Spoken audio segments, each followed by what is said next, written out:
Good evening and welcome to tonight's Wink focused on healthy eating. My name's Nicole King and I'm the subject lead for food and nutrition and hospitality and catering here at Wildern School.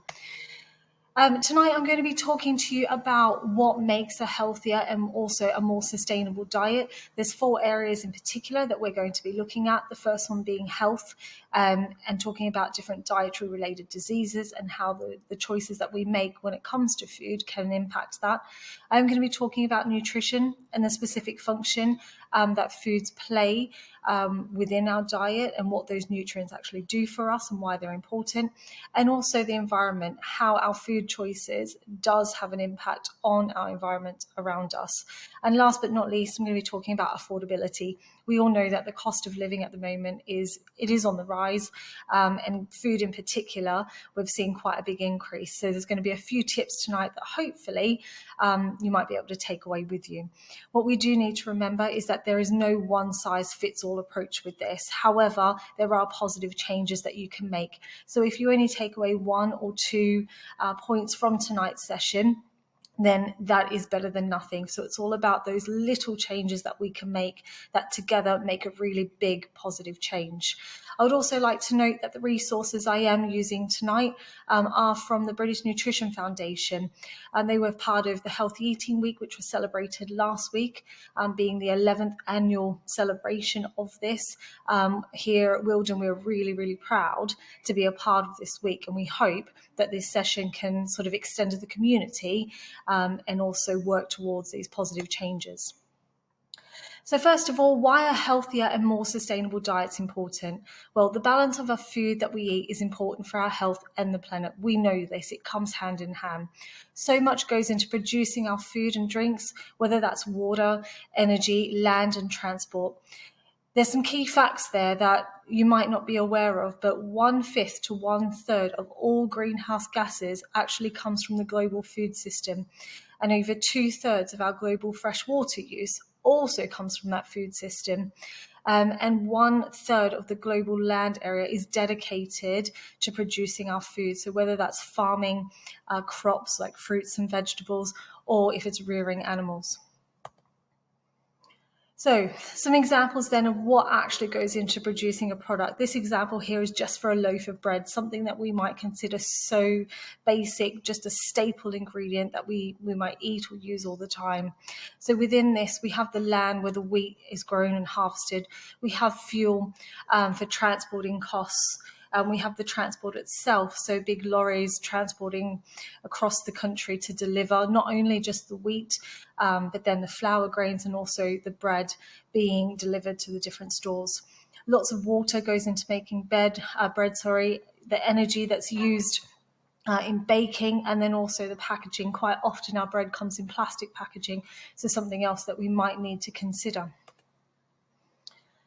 How can we eat a healthier and more sustainable diet? This image here is the Eat Well Guide. It's something that you may be familiar with. It is the UK's model for healthy eating.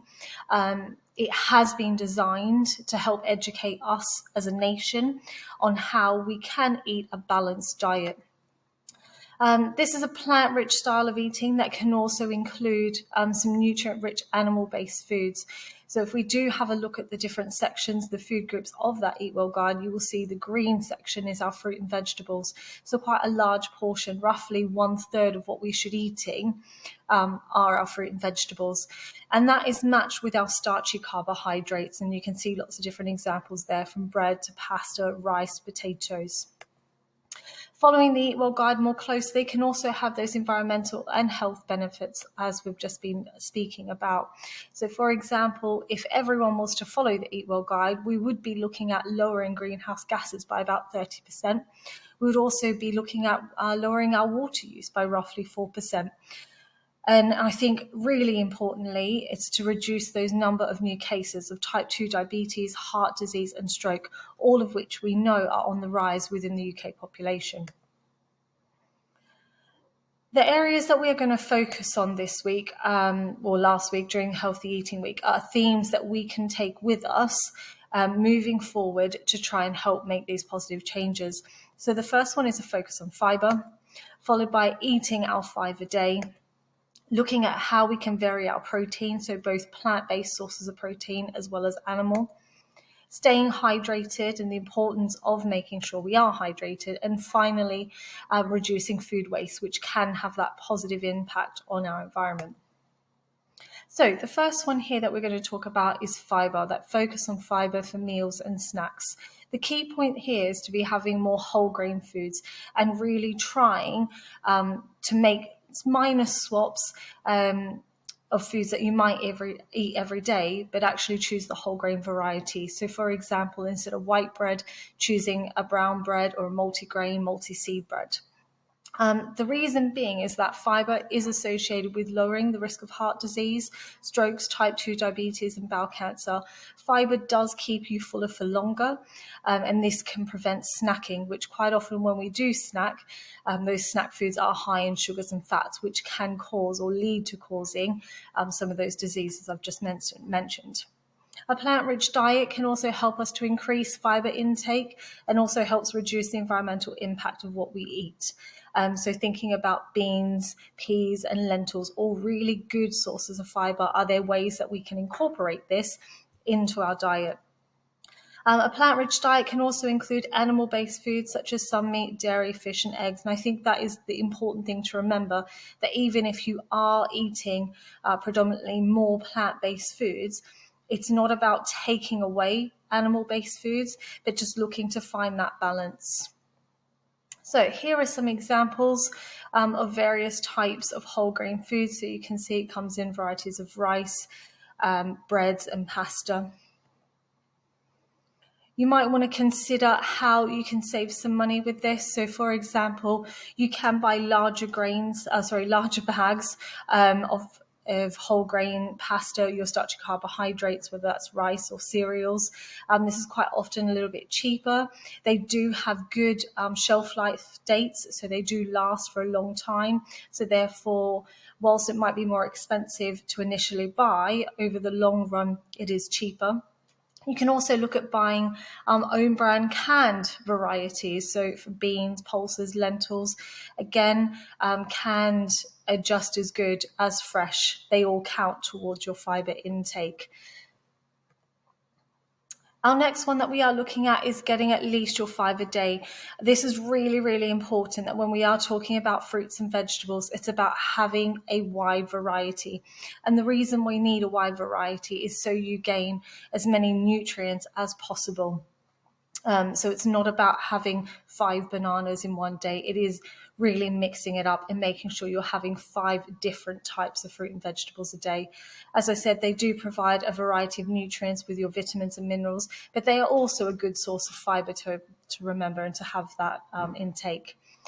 Fruit and vegetables most often do have a lower environmental impact on the environment in comparison to animal-based foods. Canned and frozen fruit are also a really good, affordable alternative to fresh fruit and vegetables. This also helps to prevent food waste. Fruit and vegetables quite often don't last too long, and if we haven't eaten them, they do end up losing their color and bruising, going moldy, and then we do end up throwing them out, which is what we want to try and avoid. So going for frozen varieties, you can always just make sure that they're in the freezer and you can grab a handful as you need. How can we consider the pennies with this? Loose fruit and vegetables are always more affordable, and preventing that food waste, only buying what we need rather than buying packaged items. Supermarkets now are really good for providing that option to buy the loose varieties as the local farmers markets. As I've already mentioned, frozen and canned fruit and vegetables can also be much more affordable than fresh, and can also help with minimizing that food waste. The next area that we are going to talk about is about how you can vary your protein and be more creative with that. Now, protein is really, really important in the sense of that it helps maintain and repair and develop muscles. It's also a good energy source. So what we're looking at here is to eat a wider variety of protein foods and try to choose those plant-based options where we can. In terms of plant-based, we are referring to peas, beans, lentils, nuts, seeds. Again, they provide a huge range of vitamins and minerals, but also provide that fiber. Growing pulses at home can also help the planet by improving soil health and reducing the need for fertilizers. So this could be something that's done at home, but obviously local farms as well. So you've got lots of different examples of plant-based proteins there, ranging from various types of beans, chickpeas. You've got wide sources of nuts, whether it's peanut butter or nuts as a whole. So how can we consider the pennies when it comes to protein? The first suggestion we've got there is using, again, that canned or frozen fish instead of fresh. So, there's lots of varieties in terms of tuna, mackerel, salmon. Just remember that choosing any sort of fish in spring water is a healthier option than oil due to the fat content. Another option here is to add beans and pulses to meat recipes to make it go further. So, for example, you might be making a chili con carne, and mostly you would just use all beef mince for that recipe. Instead of doing that, maybe half the amount of mince and top that up with beans. Spaghetti bolognese is another one that you can do that with. This is cheaper, can be healthier depending on the type of meat you're using. And also it does have that more positive impact on the environment. The next one that we are looking at is staying hydrated. This is really, really important. So we should be aiming for 6 to 8 glasses of water a day, which is roughly about 2 litres. In terms of what that means, it's not just tap water. This could be a low-fat milk. It can be tea and coffee without the added sugar. It can also include juice. Just be mindful with juice that we do recommend 150 millilitres per day due to the sugar content. Why is drinking important? Because it stops us from becoming dehydrated, especially if we're more active and especially during this hot weather that we're having at the moment. Using recyclable drink containers can save us money and reduce single-use packaging. So here at Wildern, we've got quite a few water stations now that the students can use. So bringing in their water bottles, not only are we helping the environment, but they're also looking after themselves by staying hydrated. So some more examples of drinks that count. I've just mentioned most of these already, but just remember to choose unsweetened milk alternatives such as soya drinks that are fortified with calcium. So this means that they do have added calcium, which is good for your bones and teeth, and preferably other vitamins and minerals as well. So again, just be mindful with the juice that we are reducing that intake to a small glass, which is about 150 ml due to the sugar intake. When we are choosing milk, a semi-skim variety can be the best choice for some people due to the lower fat content. But if we are having whole milk, just, to be mindful of the other fat that we are consuming throughout the rest of the day. I quite like the example there on the top left-hand corner. And, to make water a little bit more interesting, we can infuse it with different fruits or vegetables. So you can see some cucumber there, which would give it a really nice, refreshing taste and mix it up a little bit. Keep it interesting. So how can we consider the pennies when it comes to staying hydrated? As I've already mentioned, using those reusable water bottles quite often will be cheaper over the long run rather than buying bottled water over and over again. You could also freeze leftover fresh herbs in an ice cube tray. This works quite nicely, again, to flavour tap water, keep it interesting. And then you could make fresh fruit lollies. So using fruit that has begun to go soft, so it's overripe, you can mash it up with a fork. You can dilute it with either a little bit of water or maybe some semi-skim milk. Place it in some molds, and there you go. You've got yourself a nice fresh fruit lolly, homemade, and you've got control over what you're actually going to add into it. So if you're looking for that creamier variety, you're going to add milk. But if you want more of an ice kind of flavor there, watery texture, we'll then go with the water. And last but not least, the last section that we are going to look at is reducing food waste and being food wise. So this is about aiming for the right amount when you shop, when you cook, and when you eat. We really want to try to avoid throwing away food. Try and be creative with leftovers. Bubble and squeak is one of my favorite recipes where you can throw bits and pieces together. Bread and butter pudding is another one. Stale bread is one of the most commonly thrown out foods here in the UK, as are potatoes. So thinking about what you can do with those potatoes, whether you're making homemade chips, again, whether you're making a bubble and squeak type sort of mashed potato variety, the options are really endless with potatoes. They are just so versatile. BBC Good Food is a great website in terms of where you can find recipe ideas for those leftover ingredients. Reducing food waste is not only good for your pocket, but also the planet. So food waste costs the average UK household with children about £60 a month. And I don't know about you, but I can definitely think of better ways that I could spend £60 a month on than that being thrown away in leftover food that hasn't been eaten. Food waste also contributes to 8 to 10% of greenhouse gas emissions. So if we can reduce this, that really is going to have such a positive impact on our environment. So some ways that we can reduce food waste in our own homes. Going back to what we've already spoken about, buying the frozen fruit and vegetables instead of the fresh, just using what we need. Making sure that you've got some containers that you can store your food correctly. So important that our leftovers are stored in airtight containers and they are refrigerated. If they're not refrigerated, depending on the type of recipe, so do make sure that you're checking that those ingredients are safe to be frozen. But more often than not, you can generally freeze foods so you can prolong that shelf life. Making sure that your fridge, so this is the bottom left-hand corner here, making sure your refrigerator is at the right temperature. We do recommend 5 degrees and below. What you might find is that your fridge might be a little bit higher, but 5 degrees and below is outside of that danger zone of where bacteria does multiply quite quickly.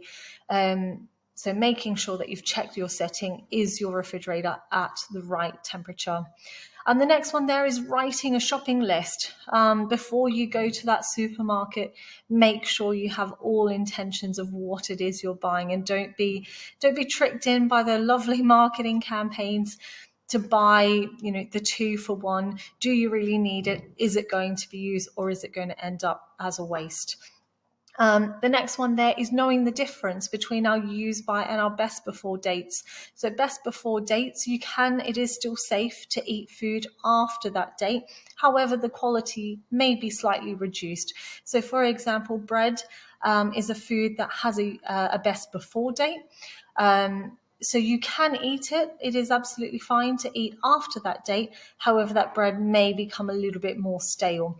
So this is when we do need to get creative, thinking about it. Could I toast it?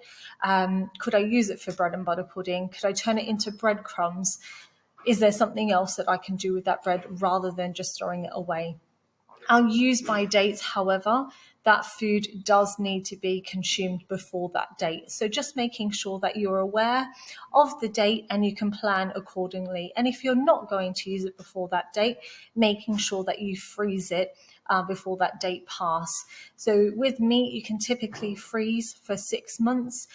With fish, seafood products, it's generally 3 months. But again, just make sure you check online of what your ingredient is and how long that is safe to store. So considering how we can save the pennies when it comes to food waste. So if you buy more food than is needed, exactly what I've just said, make sure it is frozen for another time. So did you know that butter, cheese, milk, coconut milk, chili and herbs can all be frozen? Freezing herbs is a great way. You might buy a packet or you might buy a small bunch and you're only going to use a small amount and you don't really know what you're going to do with the rest of it. Freeze them. They are very quickly to defrost as well, so they're readily used or usable for the next time that you would like to use them. The next one is using those canned foods. We know they have a very long shelf life, so they do last for quite a long time, in some cases up to 3 years, which again will help you reduce that food waste. And before you write that list, making sure that you're checking that cupboard at home. What do you already have? What is it that you do need to buy and what you don't need to buy? So hopefully that was a little bit informative for you and you're able to take something away from there. The British Nutrition Foundation has done a lot of work to ensure that we are working towards a healthy and a sustainable planet, in terms of diet and eating for absolutely everyone. So hopefully you can try to make at least one of those areas, maybe even all five, a priority for you and your family. Many thanks for listening, and I will see you soon.